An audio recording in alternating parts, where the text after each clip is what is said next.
Kemudian kita pergi kepada tasyahud. Kita pergi kepada tasyahud. Baik. Tasyahud ni, kalau dia ada dua. Satu tasyahud awal, satu tasyahud akhir. Tasyahud awal, sebahagian ulama mengatakan wajib. Pendapat yang sahih, ia adalah sunat.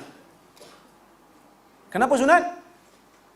Kerana di sana ada hadis, Nabi kata, apabila salah seorang daripada kamu lupa tasyahud, dia bangun dah tegak berdiri,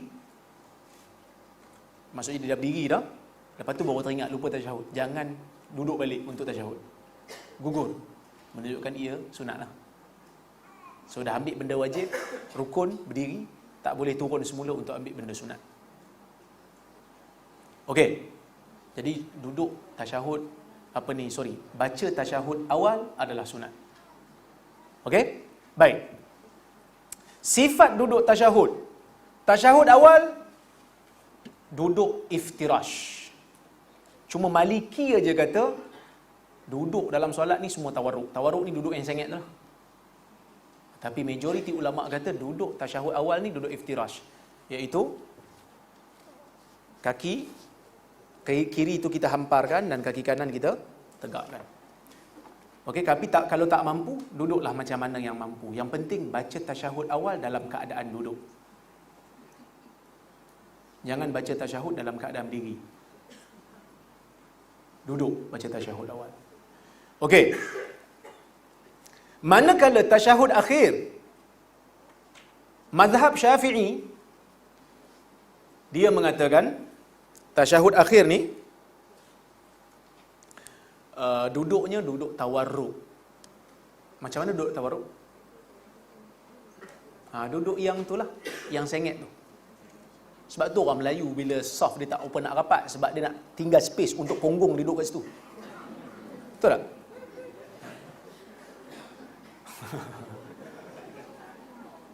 Dia tinggal space tu, dia fikir jauh tu. Baru angkat takbir, fikir dah nak bagi salam. Punya nak cepat habis.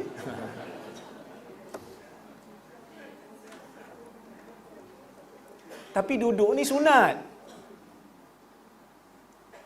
Dia yang penting duduk. Macam mana cara duduk? Tak kisah, yang penting duduk. Cuma duduk yang sunat tu macam mana? Syafi'i kata kalau tasyahud akhir, duduknya tawarruk. Nanti saya akan tunjuk macam mana duduk tawarruk. Sebab duduk tawarruk ni pun ada macam-macam sifat kan. Ada beberapa lah. Bukan ada macam-macam. Okey? Baik. Mazhab Hanbali. Tengok Hanbali. Hanbali kata, jika ada dua tasyahud, kalau solat tu ada dua tasyahud, maksudnya solat tu lebih daripada dua rakaat, maka tasyahud akhir perlu tawarruk. Sunat tawarruk. Manakala tasyahud awal, iftirash. Tapi kalau solat tu cuma ada satu je tasyahud, macam solat sunat, macam solat subuh, dia cuma ada satu je, maka duduk tasyahud akhir tu adalah duduk iftirash. Iftirash. So kita ada dua pendapat iaitu pertama Syafi'i. Syafi'i kata tasyahud awal iftirash, tasyahud akhir tawarruk. Tak kiralah solat tu berapa rakaat, akhir saja tawarruk. Sebab tu solat subuh pun kebanyakan kita yang bermazhab Syafi'i ni tawarruk. Tapi Hanbali dia kata no. Kalau tasyahud tu ada lebih daripada satu dalam satu solat, maksudnya ada tasyahud awal, ada tasyahud baru tasyahud akhir tu tawarruk. Kalau dia cuma ada satu je tasyahud, iftirash. So solat subuh, solat sunat 2 rakaat, yang tu semua iftirash. Saya solat Jumaat di Perlis. Solat Jumaat, masa solat Jumaat tu saya duduk tawarruk. Bila tahiyat akhir kan. Solat Jumaat ada 2 rakaat kan. So dia tak ada tasyahud awal. Jadi saya pun duduk tawarruk. Lepas pada duduk tawarruk tu, ada suatu orang, tadi ustaz juga, dia panggil saya. Dia tarik tangan saya. Dia kata, "Ustaz, kalau solat 2 rakaat ni duduk tawarruk lah." Saya kata, "Kenapa?" Dia kata, "Ustaz, bahaya Ustaz, buat kat sini lagi ni, orang nampak Ustaz tak sunnah." Dia pun masalah. Ni pun masalah. Apa yang bukan saya dan guru saya cakap, tak sunnah. Problem. Maka saya sebutlah. Saya kata dalam isu ni ada 2 pendapat. Bukan 2, 3 pendapat. Bahkan 4 pendapat. Nanti kita bincang.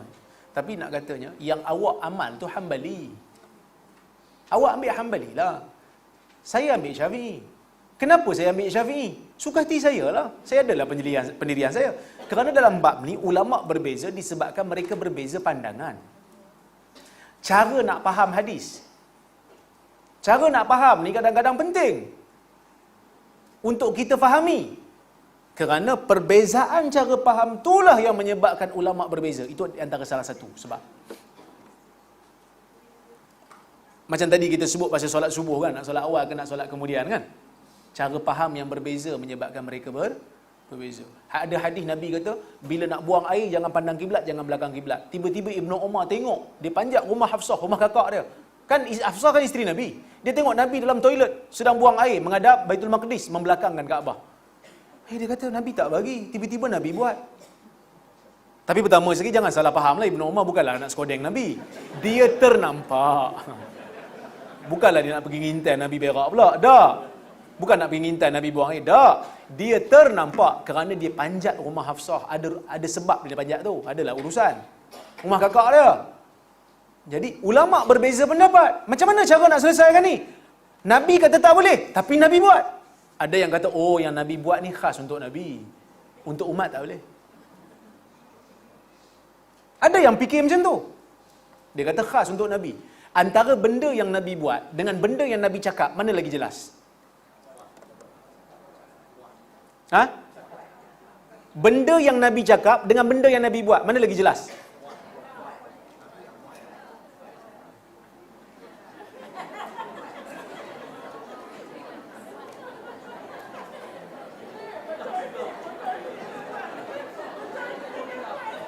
Benda yang Nabi cakap dah lagi jelas.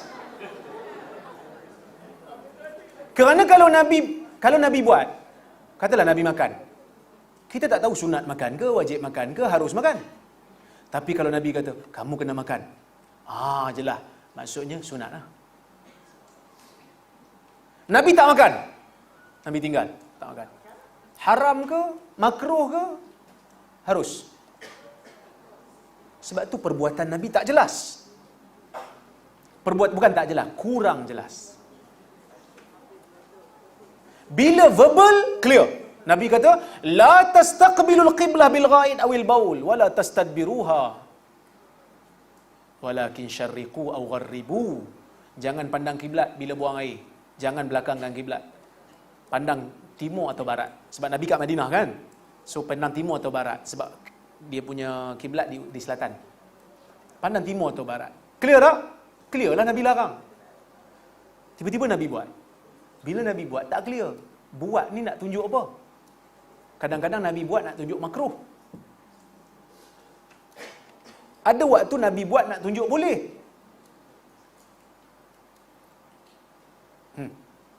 Maka sebab itu, ulama' beza pendapat cara macam mana nak mengharmonikan hadis ni. Ada yang kata yang Nabi buat tu khas untuk Nabi. Orang lain tak boleh, khas untuk dia. Tapi mazhab Syafi'i tak setuju. Mazhab Syafi'i kata mana boleh kata khas untuk Nabi. Dia kata yalah Nabi buat dalam toilet, siapa nampak? Kalau Ibn Umar tak nampak, memang tak ada seorang pun nampak. Mazhab Syafi'i dia kata tak, kami ada cara yang lebih baik daripada tu. Apa dia? Cara yang lebih baiknya adalah yang Nabi buat tu sebab Nabi dalam bangunan. Yang Nabi larang ni kalau buang air dekat tanah lapang. Siapa yang buang air tanah lapang ni? Ada orang buang air tanah lapang tu zaman padang pasir kan, bukan ada R&R.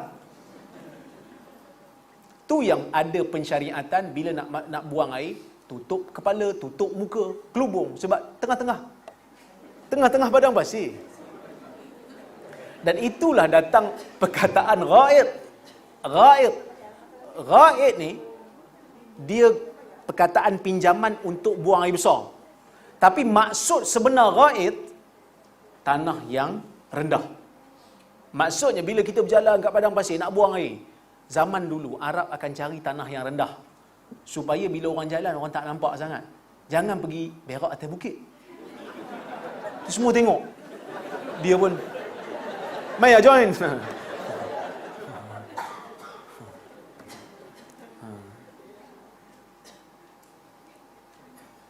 So kalau buang air di tanah lapang, jangan pandang kiblat lah. Jangan belakangkan kiblat. Pandang tempat lain. Tapi kalau dalam bangunan, it's okay. Itu mazhab Syafi'i. So cara nak mengharmonikan ni pun jadi masalah juga. Jadi khilaf di kalangan para ulama. Tadi kan kita sebut pasal takbir kan. Nak angkat takbir macam mana? Syafi'i selesaikan. Satu cara saja. Hambali kata tiga-tiga boleh. Macam ni jugalah. Ada hadis daripada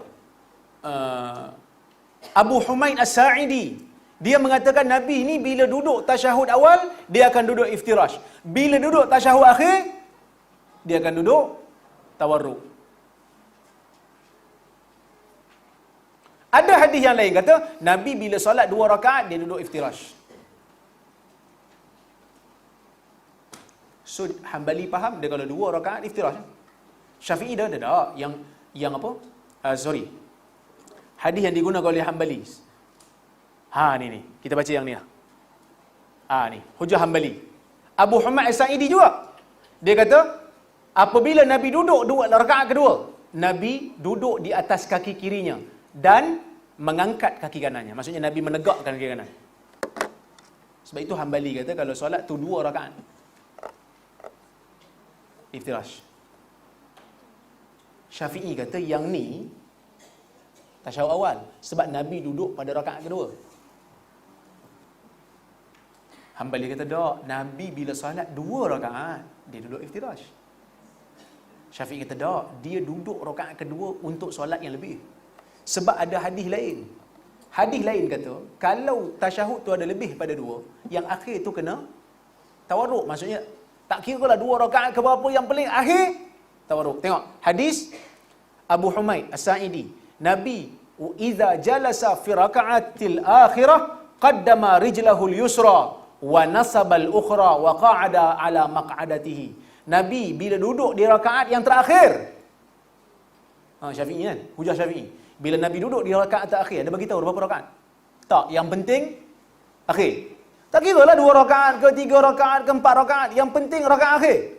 Nabi akan melunjurkan, mengeluarkan kaki kirinya dan menegakkan kaki kanannya dan duduk di atas punggungnya. Macam kita duduk tasyahud akhir tu lah. Kan kaki kiri kita akan terkeluar kan? Terkeluar bawah betis. Okey. Maka kata Syafi'i, fi akhiri salatihi yuhmalu ala annahu akhirus salah mutlaqan. Makana tasyahudan. Syafi'i kata bila disebut Nabi, bila sahabat sebut, Abu Humaid ni sebut Nabi duduk di rakaat akhir, maksudnya mutlak lah. Mana-mana rakaat akhir, tak kira lah 2 rakaat ke 3 rakaat ke, duduk tawarruk. Sama ada solat 2 rakaat, 3 rakaat, 4 rakaat, maka Nabi bertawarruk di tasyahud yang akhir. Okey. Hambali pula kata tak. Kan sahabat yang sama juga. Tengok. Ni yang kata perbuatan Nabi ni tak jelas kalau Nabi tak beritahu. Dia kata Nabi bila duduk pada rakaat yang kedua untuk tasyahud, Nabi akan duduk iftirash. Hadis sahih riwayat Bukhari. So Hambali faham kalau tahiyat akhir tu, tasyahud akhir tu pada rakaat kedua subuh sunat, maka tawarruk lah, iftirash lah. So mana? Tuan-tuan nak pilih yang mana? Agak-agak yang mana tepat? Akhirnya kita kena kata macam Syafi'i kata, wa hadha kullu muhtamil. Semua ni boleh jadi. Boleh faham macam ni, boleh faham macam ni. Dan akhirnya kita lapang dada lah. Saya ambil pendapat Syafi'i dalam masalah ni. Saya kata Imam Syafi'i punya tafsir tu agak sedikit tepat, kena dengan hadis yang akhir. Hambali tu untuk tasyahud awal.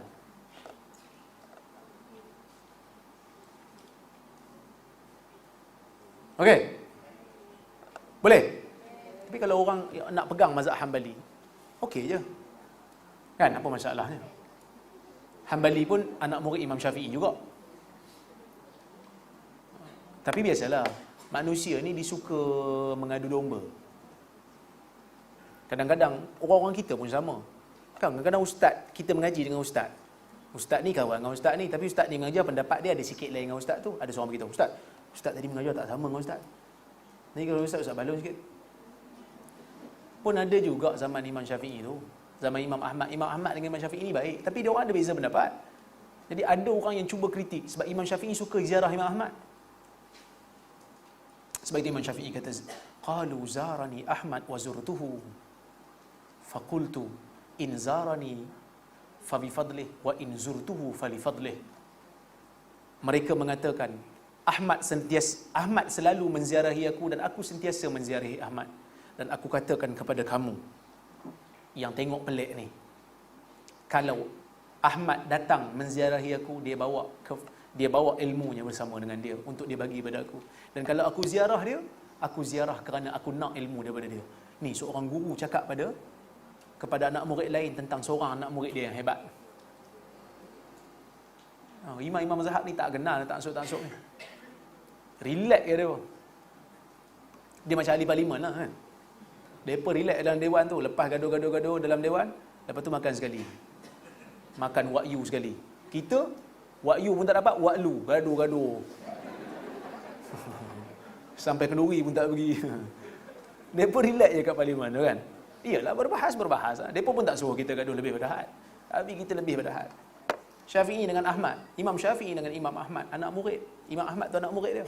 Dan Imam Syafi'i pun ada benda yang dia belajar dengan Imam Ahmad. So ada benda yang kita boleh ambil manfaat walaupun daripada orang yang lebih muda pada kita. Sehingga Imam Syafi'i kata apa pada Imam Ahmad? Dia kata, kalau hadis ini sahih, tolong bagi tahu kat aku. Dia kata, in sahhal hadis fa akhbiruna atau fa a'limuna. Tolong bagi tahu kat kami kerana kamu ahlul hadis. Syamiyan kana au kufiyan au basriyan. Tak kiralah hadis tu hadis orang Syam ke, hadis orang Kufah ke, hadis orang Basrah ke, bagi tahu. Kerana kamu ahlul hadis. Dia ambil manfaat daripada Imam Ahmad. Kan dia kata taraktu Baghdad wa ma khallaftu fiha ahadan arwa ma khallaftu fiha ahadan arwa wala atqa min Ahmad bin Hanbal. Macam itulah Imam Syafi'i sebut lebih kurang. Dia kata aku tinggalkan Baghdad, aku pindah ke Mesir. Aku tak tinggalkan di Baghdad tu orang yang lebih zuhud, yang lebih wara', yang lebih bertakwa melainkan Imam Ahmad. Aku tak tinggal di Baghdad tu orang yang lebih hebat yang melainkan Imam Ahmad. So jangan taksublah. Itu saja ubat dia. Sehingga kan saya ingat lagi ada seorang ulama nama dia Siddiq Hasan Khan. Dia menulis dalam satu kitab. Dia kata di tempat dia pada masa tu, dia kata syaitan telah menjadikan penuntut ilmu ni betul-betul dah jauh daripada landasan yang sebenar. Kita jangan ingat orang yang belajar ilmu agama ni syaitan tak datang. Kadang-kadang syaitan general datang. Lagi hebat dia pun ni. Kena goda dengan syaitan. Dia kata zaman dia, ulama beza pendapat tentang angkat tangan tak angkat tangan je. Hanafi kan tak angkat. Syafi'i angkat. Jadi kalau dalam masjid ada orang angkat tangan dalam solat, tempat yang Hanafi tak angkat, dia orang kecam orang yang angkat tangan tu. Lebih daripada dia orang kecam orang yang berzina. Sedangkan angkat tak angkat ni sunat tak sunat saja. Orang yang tak solat kita relax je kan. Tapi tak angkat ni, masya-Allah. Teruk ni, bukan Hanafi ni. Sesat. Bila nak masuk neraka? Tanya soalan itu. Hang nak masuk neraka ke? Benda beza sikit je. So jangan over. Jangan over. Tengok mak over tak apa. Manakala mazhab Hanafi dia kata iftirash saja. Hanafi tak ada tawarruk ni iftirash. Okey? Maliki dia kata tawarruk dalam semua tasyahud. Tasyahud awal tawarruk, tasyahud akhir pun tawarruk. Okey. Baik. Kemudian bacaan tasyahud. Tasyahud awal ada khilaf di kalangan para ulama tentang bacaan dia. Mereka sepakat bacaan tasyahud itu sampai syahadah. Itu sepakat. Tapi untuk tasyahud awal kena selawat tak? Ada khilaf. Majoriti ulama kata tasyahud awal tak ada selawat. Maksudnya asyhadu an la ilaha illallah wa asyhadu anna muhammadar rasulullah, terus bangun. Sempurnalah tasyahud awal. Manakala mazhab Syafi'i kata disunatkan untuk selawat. Tetapi hadisnya tidak sahih. Maka sebab itu disebutkan di sini. Tasyahud awal tidak ada disekalikan dengan solat ke atas, selawat ke atas Nabi. Inilah pendapat yang sahih. Inilah pendapat yang sahih. Riwayat yang datang menunjukkan sunat selawat ke atas Nabi pada tasyahud awal tidak sahih dan bukanlah sunnah. Walaupun sebahagian ataupun salah satu daripada pandangan Imam Syafi'i mengatakan ada selawat dalam tasyahud awal. Orang tanya Ibn Utsaimin, ada tak selawat dalam tasyahud awal? Dia kata tak ada kerana hadisnya dhaif. Habis tu kalau orang selawat juga, dia kata kalau selawat juga tidak menjadi masalah. Tidaklah menjadi masalah. So khilaf mu'tabar. Wallahu ta'ala alam.